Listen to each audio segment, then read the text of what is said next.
Hello, it's Doris, and it's time for my birthday book haul.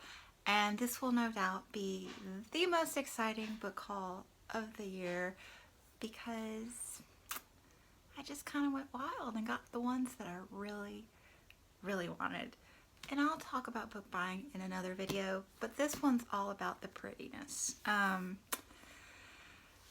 I basically have figured out there are 3 things that I think about before I purchase a book. Like,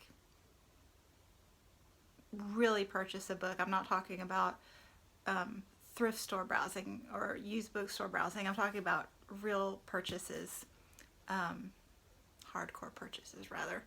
So I totally judge a book by its cover.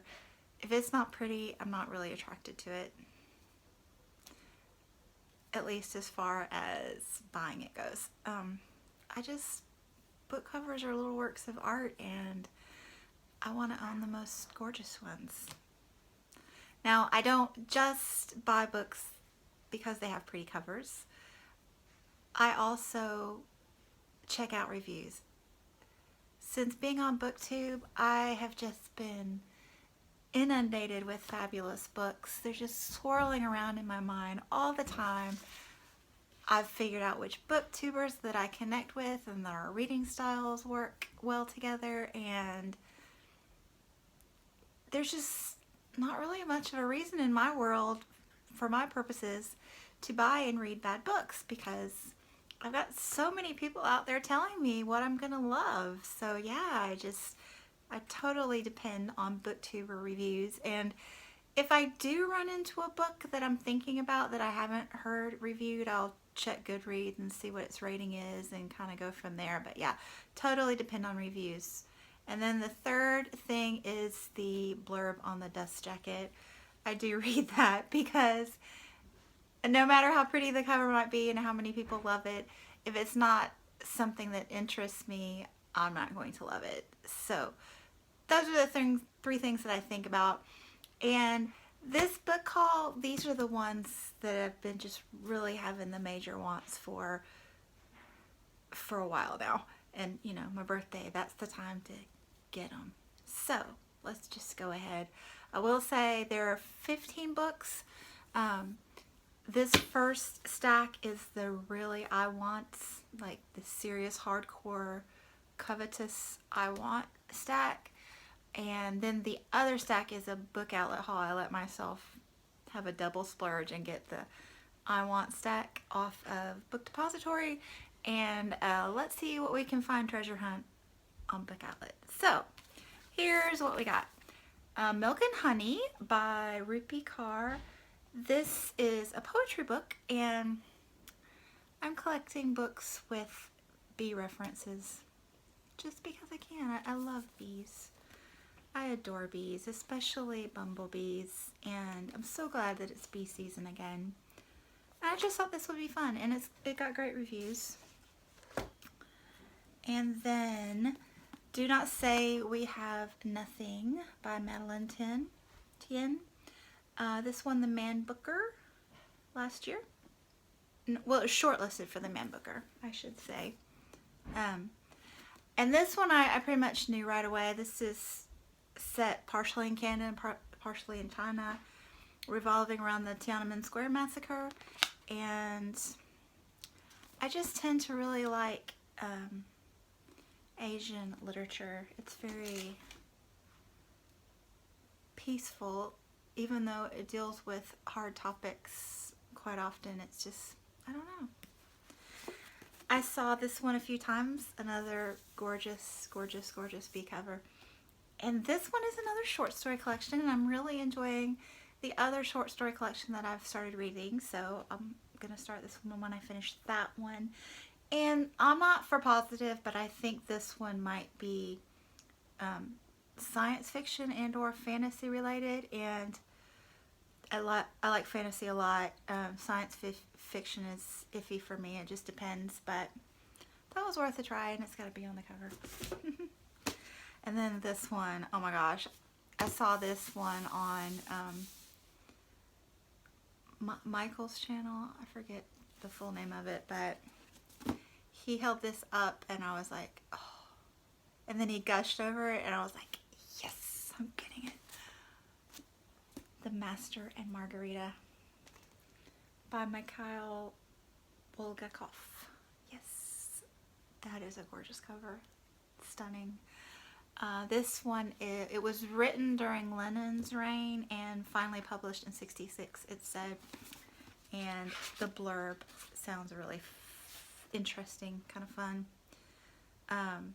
One spring afternoon, the devil, trailing fire and chaos in his wake, weaves himself out of the shadows and into Moscow. It's gonna be a trip. Another stunner, Idaho. And this one took me a little longer to hear a few reviews, and this one is contemporary fiction, and there's a hatchet in the woods involved, and I don't read a lot of thrillers, but I do like them on occasion. And I'm not even sure this is a thriller. I just kind of don't know a lot about it, but it's the kind of book that people don't want to say a lot about because that would spoil it, and I really appreciate that. That's smart people. Don't spoil it for me. But Idaho. Okay, and then this one. This one is the number one I want. The first time I saw it was a haul video, and then I just kept on pins and needles watching booktube reviews, waiting for somebody to hold it up again because I wanted it so bad, so bad. And I was so happy when people started reviewing it positively. The Essex Serpent. Oh my gosh. Oh my gosh. Let's just look at that a minute. That is a gorgeous cover. Yeah, it doesn't even matter what that one's about. No, I kid. I did read the back cover. But yeah, wow. And then this one I knew just immediately that this was one that I would love. This one is Korean and also Japan missionaries. Yes, this one is going to be great. I know it. So those were fabulous. And then I found a really fun stack at Book Outlet. And again, all but 2 of these. So all of that stack were booktube recommendations, and then of this stack that I found on Book Outlet, and you just kind of have to look and see what Book Outlet's offering and find stuff that appeals to you from their listings, because they don't have everything. It's just the cheap stuff that they get. But all but 2 of these are recommended from booktubers. So I've got Cheese Sweet Home Part 1. This is a binding of the first 3 issues. It's a super cute kitty manga. Couldn't resist, and also I knew my son would like it, and you can tell that he's already jacked it up, so I'll enjoy reading it, but it will reside on his bookshelf. Oh, look at that one. Oh, that is precious. Look at the little flower. I love it. So that'll be a fun read, maybe on Cozy Reading Night with Lauren. And then I got the Portable Veblen. This is supposed to be funny, contemporary, and there's a squirrel. And my dad loves squirrels. He watches the squirrels play in his yard and feeds them, and yeah, so. And then this one was one that I haven't seen it anywhere thus far, but I did check Goodreads, and it had a 4-ish rating. Midnight in Broad Daylight, a Japanese-American family caught between 2 worlds. So I believe this one is kind of like those stories of the North and South where families, like one brother would be fighting for the North and one the South. This is the same premise. So you've got Japanese-American family where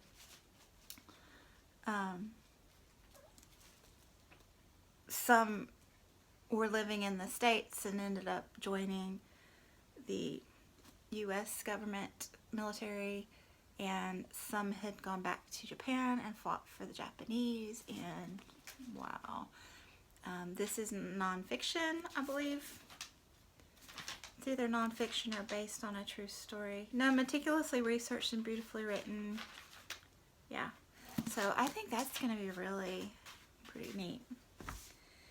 And then Sapiens, A Brief History of Humankind. I saw this a lot my first couple months on YouTube, and being a biology major the first time around, I know that I would enjoy it. I've been wanting that for quite some time. And then this one, this is another book, The Beekeeper's Apprentice. And this is a Sherlock Holmes spinoff with a female lead. And it had pretty good reviews. I saw someone reviewed on BookTube, but also it has good Goodreads reviews as well. So again, I don't read mysteries really, but I like a little variety once in a while. So I like that. This is another one that I had not seen referenced yet anywhere on BookTube. A little something different. So this is, I'm not sure if it's a YA or more college, little romance. Of course, the cover totally pulled me in. That's what I noticed pretty quick. It's by Sandy Hall. But what really drew me in was, like, I passed it up and then I came back to it and I thought, because it was one of the ones that was trending on Book Outlet. And each chapter is written by a different perspective. Like, I don't even think the couple that are falling in love are writing any of the narratives. It's all the people that are surrounding them and observing this romance take place that write the narratives. I think one of them's even written from a squirrel's perspective. So there's a little squirrel there. So I really like the variety of perspectives written like that. I know some people don't, but I get a big kick out of it. And then these last two are authors that I see mentioned quite a bit, and I'm not sure much about them, but I thought they get mentioned so often that I thought, you know, they were there and good price, so I thought it would be good to check them out. And I don't know that these are their best works, but they have decent ratings on Goodreads. So I got Allie Smith, How to Be Both, and Sarah Waters, Affinity. So yeah, so I'm just thrilled. I'm very excited about my books. I'm excited to put them on my shelf and just ooh and ah over them. And oh, I forgot one more. This is a birthday book too. My Anne Patchett Commonwealth, and a dear booktuber, actually she's a crafty tuber too, I knew her from my paper crafting channel, sent me this for my birthday.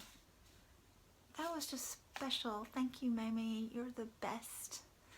I raved about this quite often, and then I was suddenly silenced because I got it, and now I get to read it. So yeah, happy birthday to me, and yeah, I'm gonna read now. Thanks for watching. Bye.